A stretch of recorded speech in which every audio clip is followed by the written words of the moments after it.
start this shit. Let's make sure Discord is being picked up before we even say anything. Someone say something. Yo. All right, cool. It's being picked up. That's great. Oh my god, and I can still hear you. Are you broadcasting with your other mic? I'm broadcasting with my external mic, but I'm talking to you guys through my headset mic. Oh my god, and it's fucking perfectly clear, dude. Like, it's... I don't understand why it does that. Maybe it's because it's splitting it between... Well, no, because it would be equally shitty between the two. Oh, maybe it, like, dedicates to...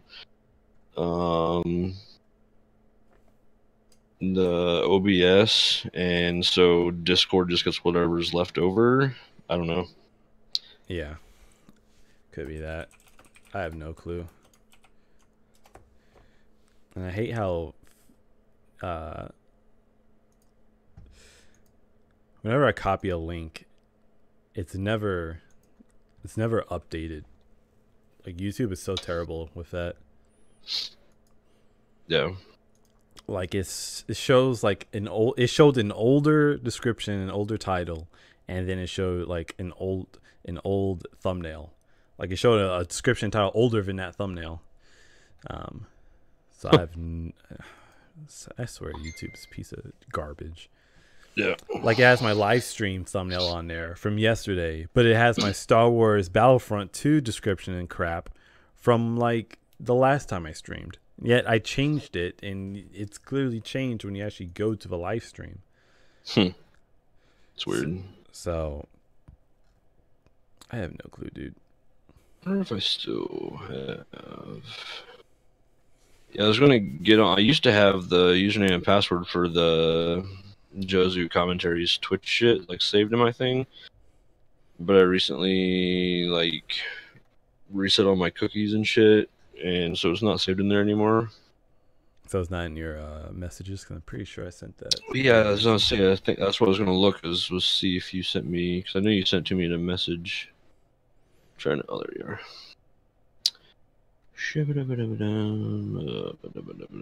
Me and yours, extensive conversations we've had.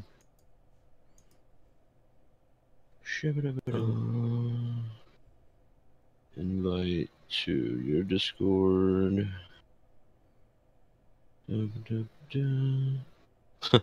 My edits on your fucking resume. Dude, that's so long ago. I know. Yep, there it is. Jozu Commentaries, Walnut at 2012. Okay. Damn it, Dismount. You just said our password on the live stream. Are you live streaming? Yes. No, you're not. Yes, I am. Delete that. Stop doing it and delete that shit. Now we got yeah, until someone goes back and decides to change it. That's what I'm saying. Stop streaming, restart it, and make sure you delete the video on demand of the first part of the stream. Nah, that's cool. Let me just change it real quick. I'll tell you after the stream.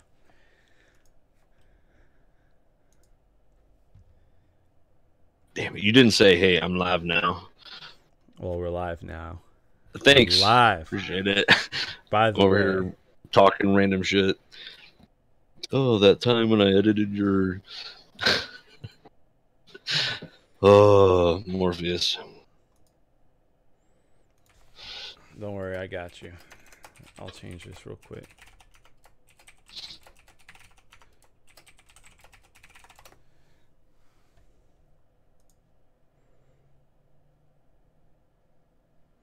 There you go. It's been changed. Well, hopefully you're not like me and that's like your password for everything else. Nah, these people couldn't guess the password unless they knew me personally. Okay. Well, no, I'm just saying, like, the other password that was put out there earlier. No, they couldn't. They couldn't guess. They still couldn't guess that if, unless they really knew me. So. Yeah, I have like pretty much the same password for like everything I have, and if it's not that password, it's a backup password. For those times when you have to reset your password and you can't use the same one that you used in the last year, I have a backup password. And like my work email, my PlayStation account, my Facebook, my Yahoo mail, my Gmail, My PlayStation Network account. When I had my Xbox Live account, it was the same thing. So everything has the same password. That way I don't forget that shit. Yeah, there's no point in making multiple passwords because it's the same encryption. Yep. So, Night, babe. Love you too. See you in the morning.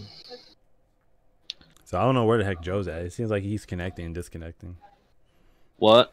Don't hit snooze I probably will. We'll be playing Call of Duty at midnight, so yeah. Ish. I'd shoot for like 7:30. You don't have to be at school till 8. Shut up. There's cereal here.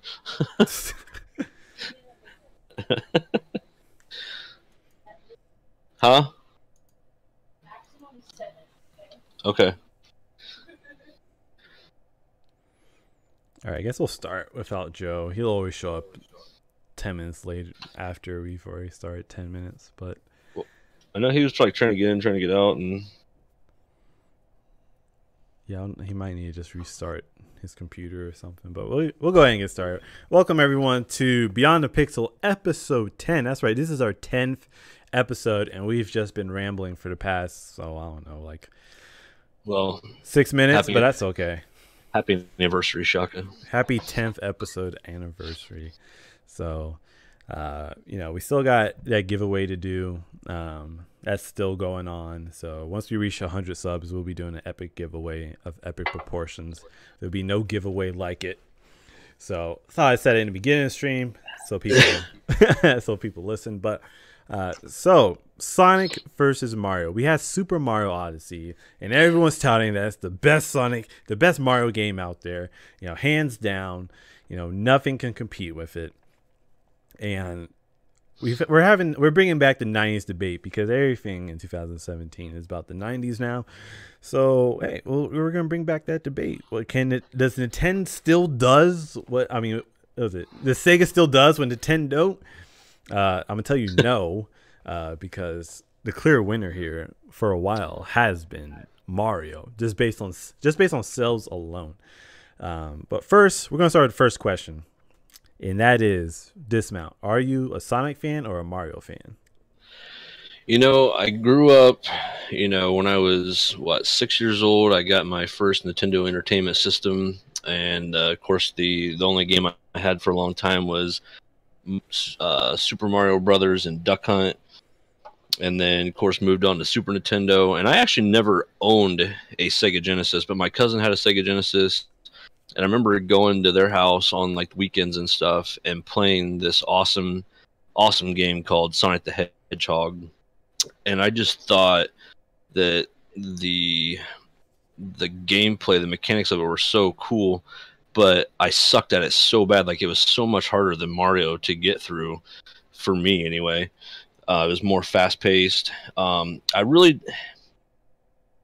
and Mario is kind of like comparing Call of Duty and Battlefield. To me, I always liked the fast-paced stuff of Sonic, and I liked it on the Sega Genesis when they started doing the whole Sonic 3D bullshit. I was like, nah.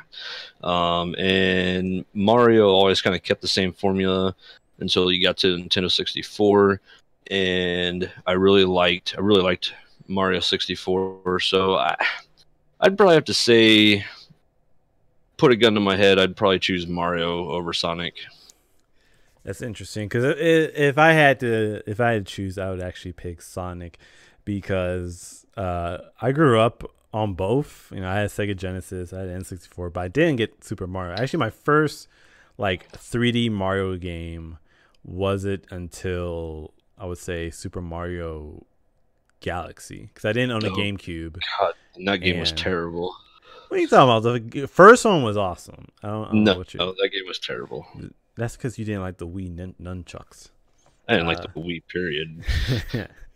But yeah, I would have to pick Sonic. However, Nintendo does a better job with Mario than Sega did after Adventure 2. They went downhill real quick, and it's funny because Nintendo and Sega did two different things. Sega, kept trying to make Sonic like super cool and change up the formula. And if each game had new stuff, and then Nintendo's like, we're just going to keep recycling the same darn thing. Because was it Wii U? They went back to the 2D platformer. Yeah, with the new Super Mario Brothers. I mean, yeah, it was awesome. And they did it again for the Wii U. But one thing that we're going to discuss as well is that Nintendo also has a problem. And Sega had the same problem, and they just happened to crash and burn. But that's because Sega only had really Sonic to be their front runner. I mean, Power Stone, like if we look at the Dreamcast, I mean, the only games that were memorable to me were, if Sonic. There's one game that you don't say, I'm going to smack you, but go ahead. Oh, I never owned Dreamcast, but games I heard about. So, okay, go ahead. Sonic Adventure 2, Power Stone 1 and 2, and yeah, that's about it. There was this one the only game that ever mattered on Sega Dreamcast, and I remember this because my cousin had it. He bought a Sega Dreamcast, and he bought this game, was Resident Evil Code Veronica. Was originally released on the Sega Dreamcast, and the graphics on that game blew. I mean, they were so ahead of everything else at that time. Blew my mind. Yeah, I was really disappointed that the Sega Dreamcast really didn't flourish like it should have. Oh, it should. It was so ahead, like the graphics and just like the processing power of it was like so far ahead of everything else at that time. I think the price point. How much was the Sega Dreamcast? Dude, it was like $100 or $150 more expensive than like the PlayStation 2 and the Xbox. Yeah, that's going to be a killer because PlayStation 2, that became the front runner until Xbox came, and then that was the whole. Then it was pretty much just Xbox versus PlayStation because Nintendo tried with GameCube, and they realized after GameCube they're never going to be able to compete against really Xbox. They can't play Xbox and PS2 Sony's game, so they had to play their own game, and it's working. However, most recently their biggest flop being the Wii U. And if you look at it, every system had a 3D platforming Mario game.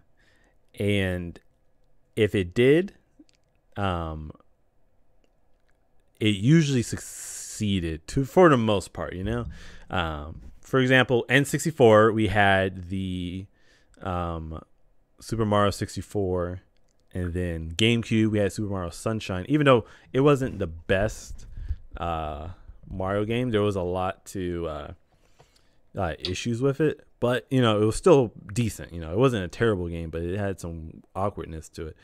And I don't remember playing that one actually. Exactly, that's the problem.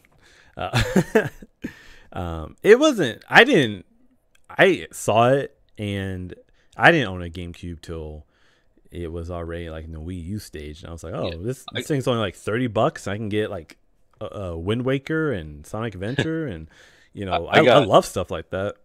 I got GameCube for one reason. That was for Star Wars Rogue Squadron 3D. So, Rogue Squadron 3D.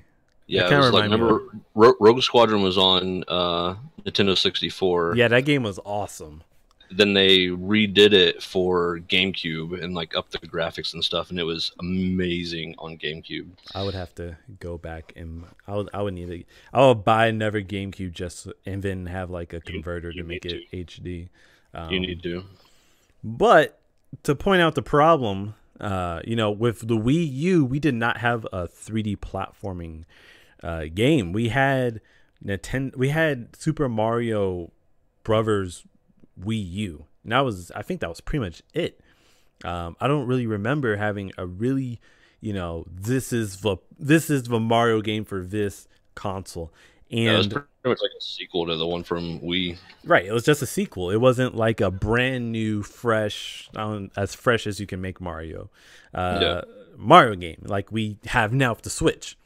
So, and that's, to me, that should send red flags to everyone that if Mario does not sell well, that console will flop because Mario has been the front runner since the 1980s. Like what saved the video game industry and put the faith back in video games, because the video game industry essentially crashed in like late 80s until Mario came around and everyone was like, I need to buy this game.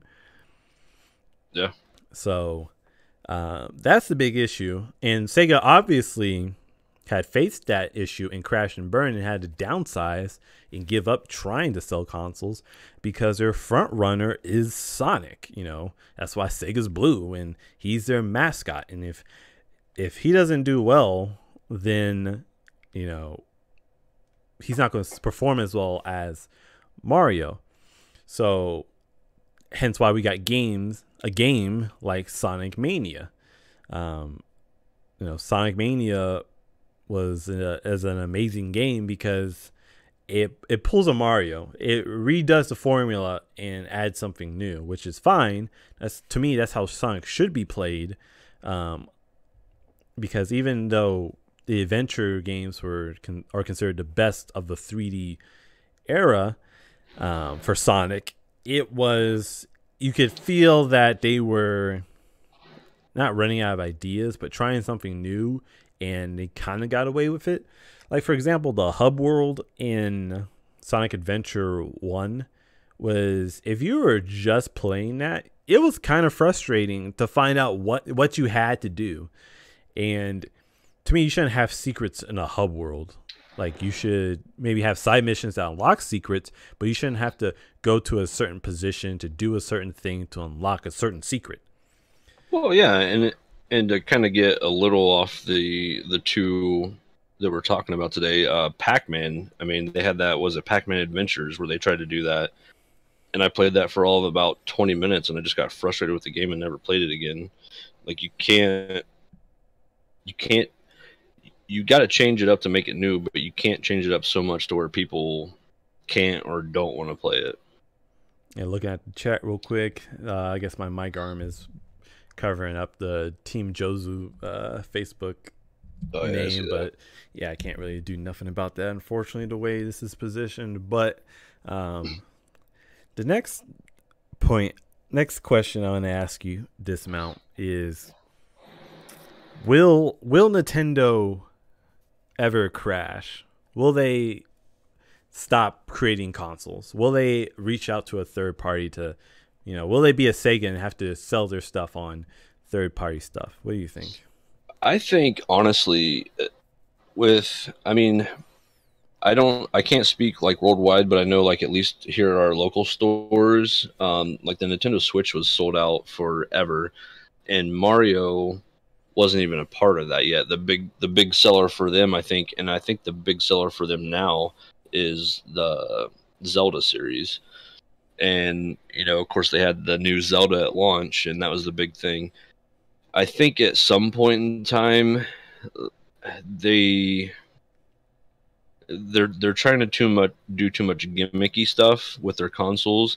They either need to step up to current gen stuff, and they'll never do that. I know, but this is what I'm saying they need to do if they want to keep in the console era. I mean, they're not really at war with PlayStation or Microsoft because they're their own little thing. They're their own little niche. Yeah, they haven't been at war with them since the GameCube, and they clearly lost that.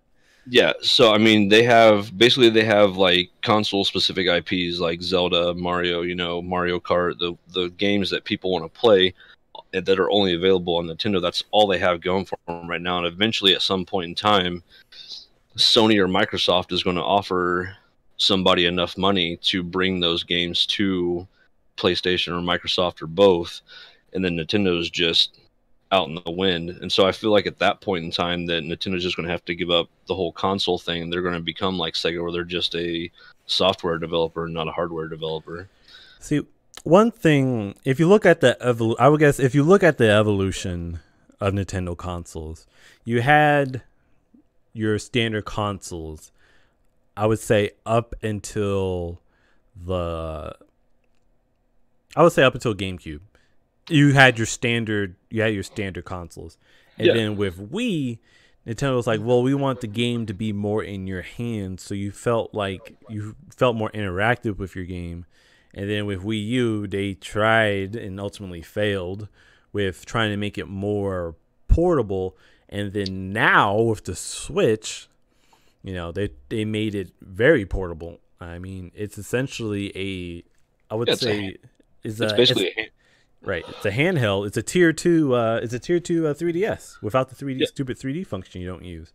Yeah, and then you also have the ability to hook it up to your TV to play it with ease. Right, and I feel like they could have made the dock a little bit better. That's one complaint I kind of have is with the dock. It's kind of plasticky. It's not all that great.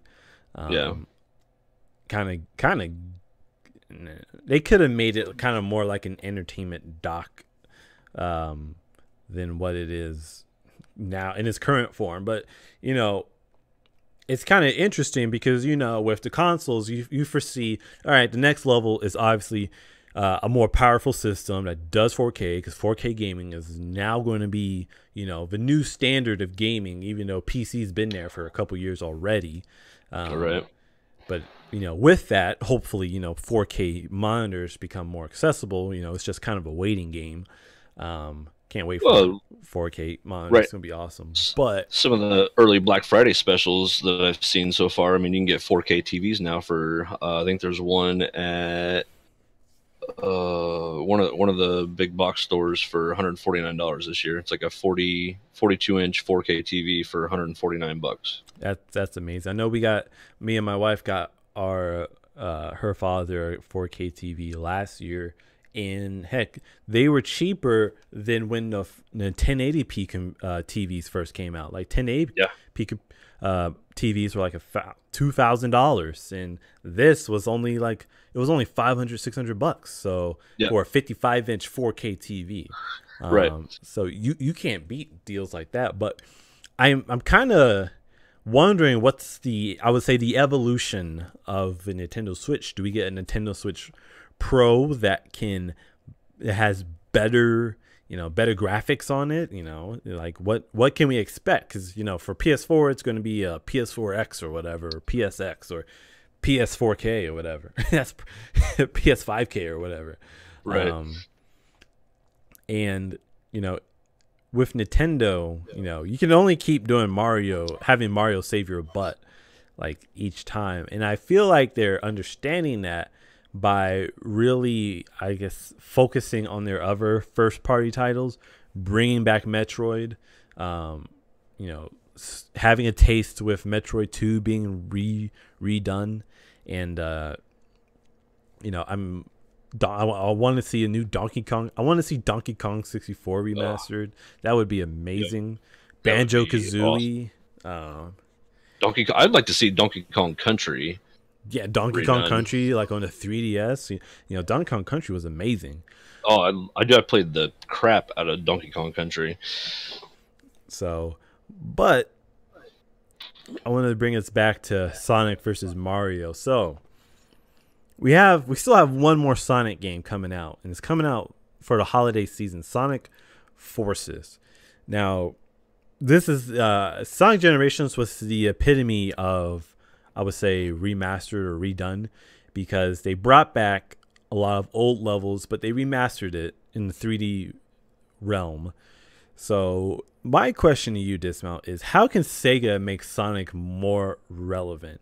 I feel like they're always in a competition of a deadline with Mario, I would say. I don't... Like with Mario, I think like the next step, like going into 4K and stuff like that, would to be do a more realistic Mario, like have the characters more realistic than the cartoony characters. I don't really see how you can do that with Sonic, and I don't really see where you can go from here with Sonic. I mean, you can always have those like kind of indie style titles where still like the 2D platformer, and people are still going to play them. I'd still play them because I love the Sonic series. Right. But I don't really see... I feel like with Sonic, there's only so much you can do, and I feel like they've pretty much ran out of ideas with what they can do with that IP. See, you have a point there. You said have Mario be more realistic. or have Yeah, Sonic be more realistic? have Mario be more realistic. Like have it like actually be have like how like in a lot of the newer games, like you look at these characters, you're like, I could actually picture this person standing next to me right now. Like have Mario go into that and have like a open world, Mario adventure.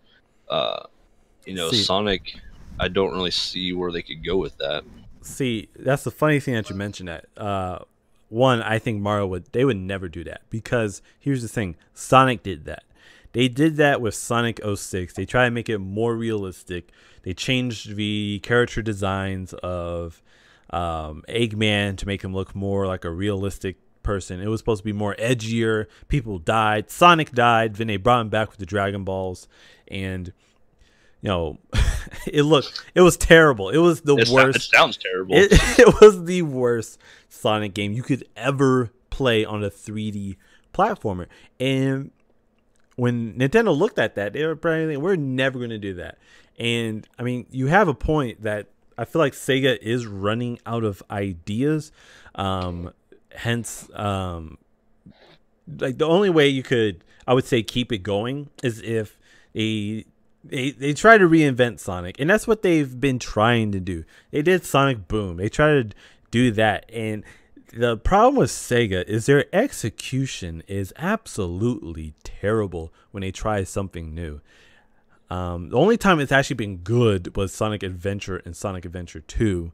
And after that, it's been either mediocre or just bad. I mean, we had the storybook series with the Sonic and the Black Knights, Sonic and the Secret Rings, and those were terrible. Okay, Sonic and the Black Knights wasn't a terrible game, but it was okay at best. And then Sonic and the Secret Rings was just god awful. It was so terrible trying to control Sonic. And then we had Sonic 06. Those were dark times, and I don't think Sega is going to really try to be realistic anymore to a certain extent. They kind of are forced to be cartoony, and that's fine. Right. It's fine to be cartoony because that's what Sonic is meant for, kids. Yeah. They try to make them edgier. I mean, if you could do like a more like anime style Sonic, I guess you kind of go that way. You know how epic that would be? Just have a Sonic intro that was anime as heck. He's just standing on the cliff, and it's playing like the Tekken opening theme or whatever. That would be. I'd buy it just for the opening scene. Right. That makes me want to watch an anime or not watch anime. If the intro is like just fire, I will watch it. But if it's crap, I will not watch it. I'm like, no, this anime is gonna be crap. Some weird crap's gonna go down. But I mean, you make a point about Mario because I would say this has been the most innovative Mario has been since. I would say Mario 64, because if you look at everything up to the new Super Mario Brothers Wii game, it was a rehash of Super Mario 64. Super Mario Sunshine had all these portals just like in Super Mario 64, where you go in, you collect stars, blah blah blah. Super Mario Galaxy, the same thing, except now you're in space, and they did Galaxy 2 for some reason, and then we had two new Super Mario Brothers and Super Mario Brothers Wii U for the Wii U. And that was the only Sonic game besides probably a Mario Party game that I really don't count. Mario Party. But does Mario Party have like online capabilities? I don't think so, because as far as I know, well, they had some for the Wii, but I don't think they were ever like online. Now that was back in the day where it's still like kind of cord, unless you had PS3 or Xbox 360. I mean, if they would do a Mario Party online, see if they could do. This is what I'm saying. Like if Nintendo would just give up with the consoles and be like, okay, we're just going to be a software company and we're going to sell our stuff to Xbox and PlayStation, I would buy every Mario Party that they put out for Sony PlayStation. See, if it had online capability and you could like play with your friends online, like that would be epic. They would never do that because they dominate the handheld market. Dismount. Besides mobile gaming, but put it on your handheld too. I don't care. I want it on my PlayStation though. I mean, I know what you're meaning. Like, but you you can tell they're just moving to handhelds because they dominate the market. The only competition is mobile gaming, and it was the PSP. I love the PSP. And the PSP never really. The first PSP, like before they went to Vita, like the first PSP was it was awesome. It had a lot of great games on there that were very high quality, I would say. Mm-hmm. Oh yeah, really. I remember playing God of War on PSP, and it was amazing. Right. The problem was their platform. They had those little discs and those little cases, and if it somehow got broken in any way, shape, or form, you're just pretty well screwed. Yeah, it was not a fun time. And I remember, and we're going to have another podcast about this because it's coming on PS4, the Final Fantasy Dissidia game was the game to get on PSP. Like, that game was absolutely amazing, but we digress. I had just a quick side note. When I was in the Army, I had a buddy in my barracks that his family was from South Korea, and like he had a PSP before they were even available in the States, and he had the Final Fantasy game or whatever on PSP, and I was just like, what is this new fandangled technology that you have? And he was like, oh, it was like $500. I'm like, what? Right? It's practically for a console now. So, but it was such high quality, and Sony just, with this generation of Sony stuff, they're really not on the ball. Like, they were on the ball on PS3 and it was amazing, and then PS4 came and they just was like, we don't really care. But well, I don't think that was all their fault though. I think part of it was third-party support, because there were so many games that were supposed to come out at launch with PS4. Like, a lot of them was the reason why I bought my PS4 when I did, because like the Division was supposed to come out at launch, Gran Turismo was supposed to be there like close to launch, and I mean Gran Turismo just came out, and PS4's been out for what now, 4 years, 5 years? Yeah, it's been out for a while. Yeah, and it's supposed to be a new one coming out next year. So 4 or 5 years later is when Gran Turismo comes out, and it's supposed to be at PS4 launch. And the Division, I think, was like 2 years after PS4 launch, and it was supposed to be at launch. It was just Division came out 2016. Yeah, was it last year? I think it was. If I go to Steam real quick, which I don't feel like doing right now, but if we go to Steam, I'm sure it'll say like last year. Ubisoft games feel like they've been forever out, but it hasn't. It's because you don't hear about it. Well, and like I said, like there was so much stuff that was supposed to come out at launch with these new consoles, and the developers apparently just weren't ready for what they could do and what they couldn't do, and yeah, that's a whole nother topic. But Sonic, that Sega, I think Sega just ruins Sonic, and that's Sonic's problem. This Sonic Mania game, if Sonic Mania succeeds and Sonic Forces fails, Sonic Mania is going to be the new face of Sonic, the new old face of Sonic. And I wouldn't mind that. The game's cheaper. It was only $20 compared to a $60 game. So would you have a $20 nugget, gold nugget, or $60 of crap? I mean, I think I'll go with the nugget. I'll go with the nugget. Right. So with Mario, I just feel like it's it definitely surprised me with this one, because they did repeat two formulas for the past several consoles, and I don't know what you can do with Mario after this. The only thing I can think of is they're going to remaster something. They're going to remaster. They can't remaster the classic series because he kind of already had that with Super Mario Brothers Wii and Wii U. And they had the Super Mario All-Stars on the Virtual Console, isn't it? Yeah. Yeah. Well, I think they had it for like Super Nintendo 2, where they redid 1, 2, and 3 from the original Nintendo. Right. So the only thing I can really think of is they have to go back to Mario 64. That would be awesome, because but the thing with Mario 64 was it was still the same formula as the original Super Mario Brothers. Right. It was a 2D platformer, but put in 3D. And Right. that's what made it so easy to play and so easy to pick up, was because it was the same thing, except for now you had a 3D world to do it in instead of just a side-scrolling 2D platformer. And so they changed the dynamics of the game, but they didn't really change the formula, which worked.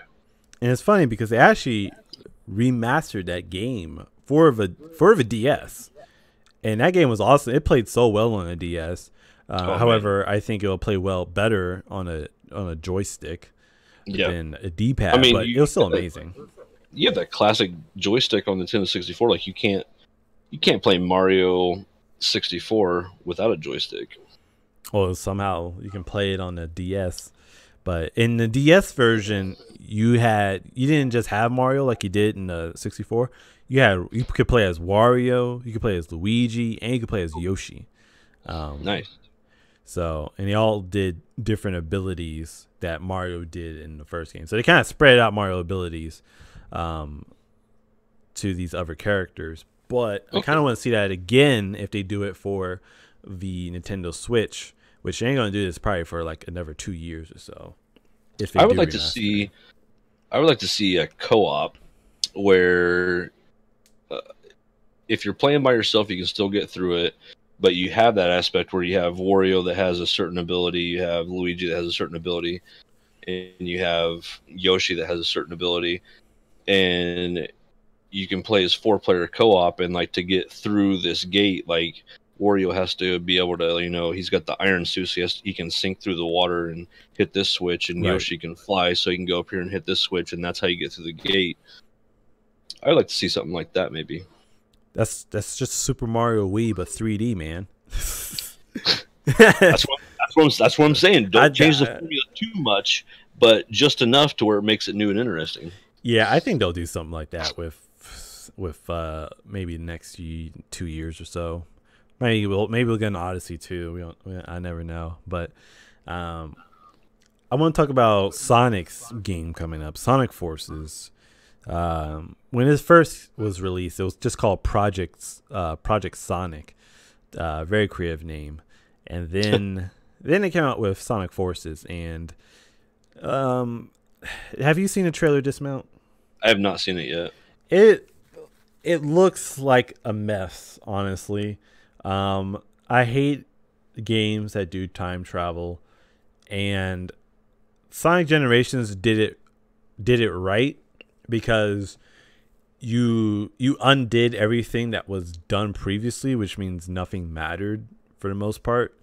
And then, oh my gosh, Sonic 06 did it terribly. It didn't make sense. They kind of kept it concurrent though in Sonic 06. I'll give them that. But it was terrible.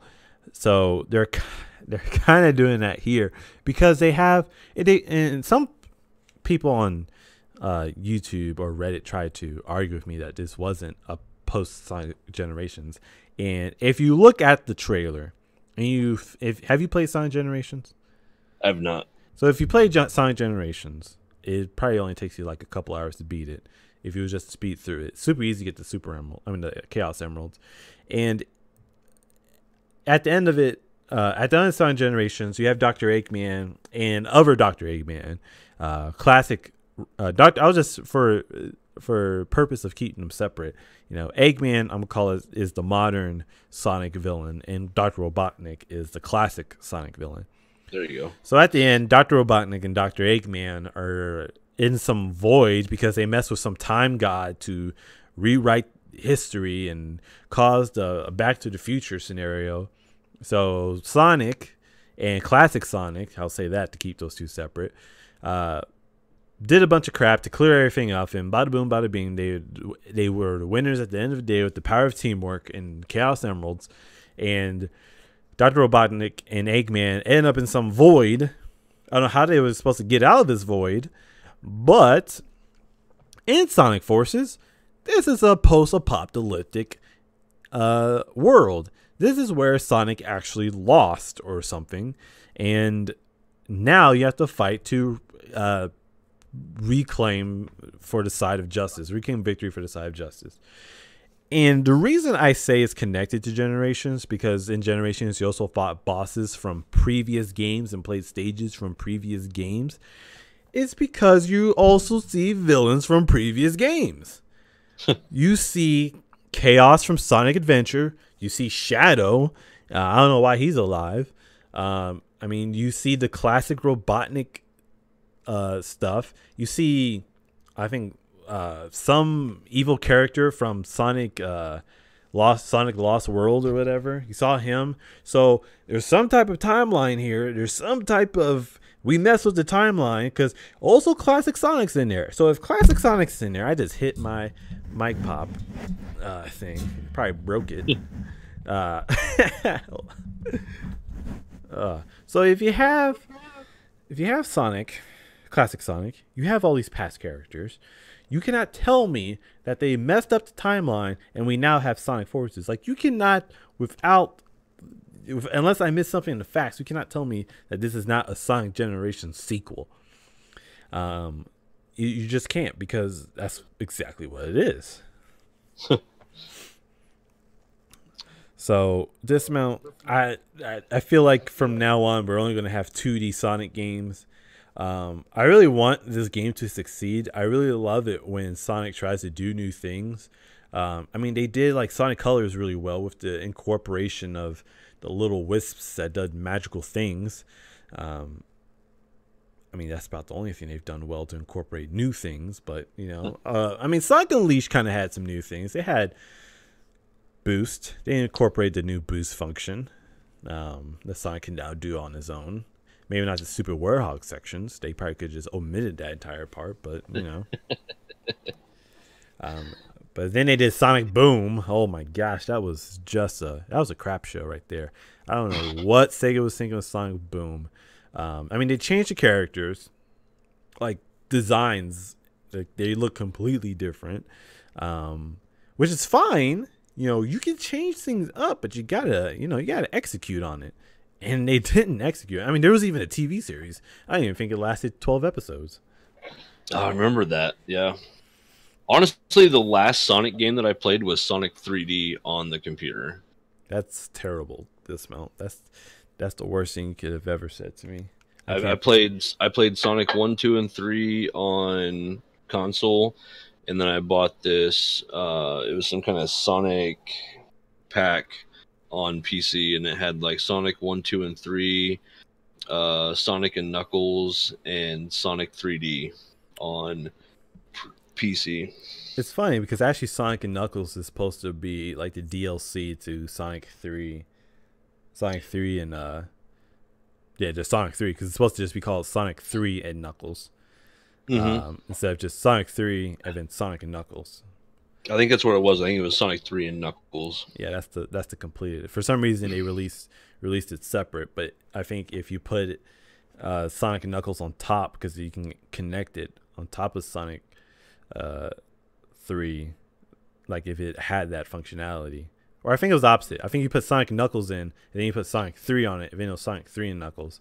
And you could also put Sonic 2 on it, and you can actually play as Knuckles and Sonic 2, which is kind of neat. But overall, I feel like if we were to line up all the 3D games to Sonic to Mario would win hands down post Adventure 2. Easy. Like, the only games that could compete would have been Sonic Colors and Sonic Generations. Everything else would not have been able to compete because they were either mediocre or just god awful. Like one game called Shadow the Hedgehog, I consider it a Sonic game because Sonic's in it. Yes, what Shadow the Hedgehog. Was it on PS3? That was on PS2 and GameCube. Oh, that's right. I think original Xbox as well. And that was definitely the low point. That was towards the low point. Sonic Heroes was kind of on that downward scale, but I really enjoyed Sonic Heroes.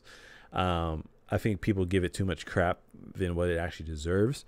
But Sonic Heroes is actually pretty fun, and I kind of hope they redo that game. I'm sure after this, Sega will just remaster completely Sonic Adventure and Sonic Adventure 2 in Sonic Heroes. But Shadow of the Hedgehog, holy crap, that was just a new level of Sega went way too far. They went on the deep end with that one. They made Shadow cuss and crap, and he was shooting guns, and it was supposed to be all dark and edgy, and it was completely unnecessary. They did not need to do that. It's supposed to be towards a more adult audience. Pretty much, because people died and crap. But what ticked most people off is that there were 10 endings, okay? 10 endings, and you had to unlock all 10 endings to unlock the final ending, which is the true ending of the game. Yeah, there was a neutral ending, then there was the true hero ending, the true villain ending, the slightly hero ending, or the anti-hero ending or whatever, and the anti-villain ending, and there was slightly more hero than previously and slightly more villain, and then kind of villain, kind of hero, and then more neutral than before. Depressing. I don't know, man. Anti-hero. I don't know. That game was just stay away from it. That was the low point. And then it got even lower with Sonic 06. And then it kind of came up with Sonic Unleashed, and it's on a uphill. Kind of plateaued after Sonic and Lost World, but Mario's gonna, from now on. Since then, Mario has always outshined Sonic. Sonic hasn't even been a really good competitor against Mario after Sonic Adventure 2 and really after Sonic Heroes. And because Mario kind of had a slip with Sunshine. It wasn't the best, and then people really enjoyed the Galaxy except for Dismount. Looking terrible. It's a terrible game in Dismount's eyes, but that game was, when I played it, I enjoyed it. But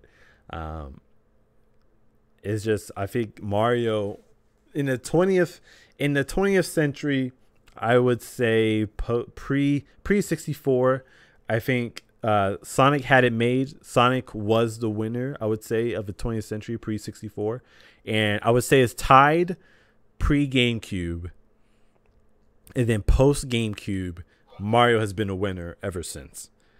I will hands down say that, because based on sales, based on personal enjoyment, Mario has been the winner post, at least for the consoles. I didn't touch the handheld consoles, such as the Sonic Advance series and Sonic Rush. I mainly focused on the consoles, not the handheld consoles. Well, here's what I'm going to say about that real quick, and this is just my personal theory. Is I feel like Nintendo is always bringing in like new talent. They're always bringing in new people and stuff. I feel like Sega maybe has like the same people writing, directing, developing their games. So, as you know, those guys were younger when Sonic was being made first, and as they're getting older, they're like, oh, we want to see this darker stuff, because that's what we want to see. So our audience wants to see that. Whereas Nintendo always has like new fresh talent coming in, probably. So they're kind of, you still have some of the old school guys, but you still have like a lot of these new guys. So they're kind of meshing ideas with what the new generation plus what the old school players from the original Mario wants to see. And I mean, even with the new DS. Or not with the new DS, the new Switch. Yeah. One day a year, you can put in some kind of code, and you can play. What the hell game is it? You can play some original Nintendo game on your Switch. I don't know if you've seen this or not. I've not heard about that. There's a thing that the original, I think the original founder of Nintendo died, and on the day of his death, and if you haven't connected your Switch to the internet, you can set your time and date for a certain date. You can actually go in and there's some kind of button combination you can hit, and it's a classic button combination. I don't know what it is off the top of my head. Konami code. Yeah, it's something like up, down, left, right, A, B, A, B, A, start, select. Yeah, but it's a Konami code right there. But if you put that in, you can play. There's a hidden code in the Nintendo Switch where you can play a classic Nintendo game, and I can't remember what the game was now. But they did that as a kind of nod to him. Right. So if you are connected to the internet and your system is in sync with time and date, on the day of his death, you can actually go in on that day and play that game for 24 hours. Little cool thing. You can look it up on YouTube. I don't remember for sure what to look up. But investigate your theory here to prove it right. Send it to game theory. I've watched a YouTube video on it, and the dude does it, and he goes into something and there's this game, and I can't remember what the game is now. I think it's the original Zelda, actually, if I remember right. It was whatever the first game was that he worked on or something. Probably was Zelda. Anyhow, you have these old school gamers and you have these new school gamers in Nintendo, and so they're combining ideas. They're like, oh, we want to kind of keep this aspect into it, but also the new guys are like, well, let's try this and add this in with your guys' idea. Whereas I feel like with Sega, since the console's gone, you just have these original people. You don't really have new people coming into their software company, and so they're like, oh, well, I'd really like to see is this, and because they're getting older, so we want to see more darker stuff. You don't have that new fresh ideas coming in mixed with the old talent, and that's just my personal opinion. That's just what I'm thinking. It could be completely off and I could be completely wrong, but that's what I kind of see going with the trend of Mario versus Sonic. I also think that this will be my final point, and then we'll have closing thoughts. But the problem with Sega is they can't execute. They have good ideas, but they can't execute their ideas, which has been their problem since PS2. I don't think it's an issue that they're not incorporating new talent. I think the issue is that because Sega is like, look, our games are sucking. So we have Sonic Mania. The game was awesome, and it was not done by Sonic Team. It was only done by third-party developers.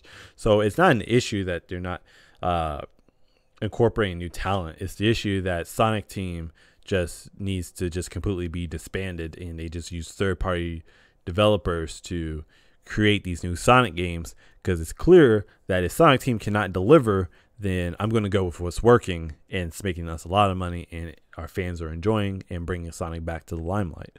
But final thoughts for the Sonic versus Mario debate is that, Sonic has always a special place in my heart. The plumber, not so much. I can't really relate to a plumber, but to a hedgehog, that's my spirit animal. So, see, my dad's a plumber, so he doesn't just go around jump on turtles, and it's like, he doesn't jump on turtles. He doesn't go down drain pipes. I tell you, I went down this pipe, and holy crap, World 7 was a pain in the butt. The princess was stuck by this giant turtle with spikes on his back. It was the most amazing day I've ever had. He never said that. He's like, F this S, I'm done. So, but overall, I feel like Mario's dominating for rivalry that has lasted since the 90s. As of now, Sonic could turn things around if his games succeed, because his games are technically on more platforms, but it's really just diversifying the audience more than anything.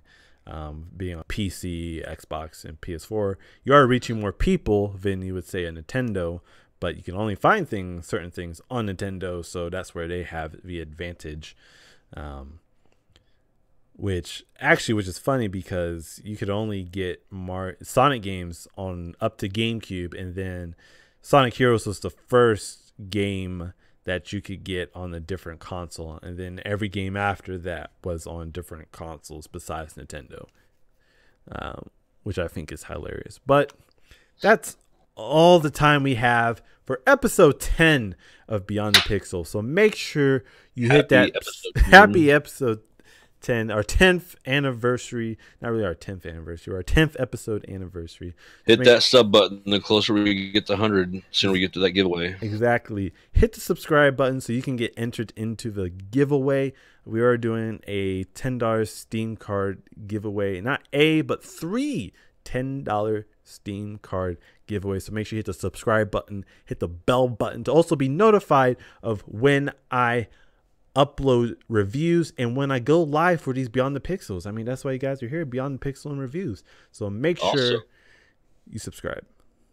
Also, don't forget tonight at midnight on the Jozu Commentaries Twitch channel, I'm going to be doing a live stream of Call of Duty World War II for at least an hour, probably 2 or 3. Depends on how tired I get. But definitely doing some Call of Duty World War II live streaming as soon as I can play it. And I have 2 hours and 22 minutes and 11 seconds right now. To download it? No, to play it. Till it goes live. Everything's downloaded. Everything's ready to go. As soon as this countdown timer gets to 0, I can hit X and play the game. All right. So make sure you guys check that out. I'll have a link to our Twitch channel that Dismount uses in the description down below. Thank you guys, and I'll see you guys in the next video. Peace. Peace.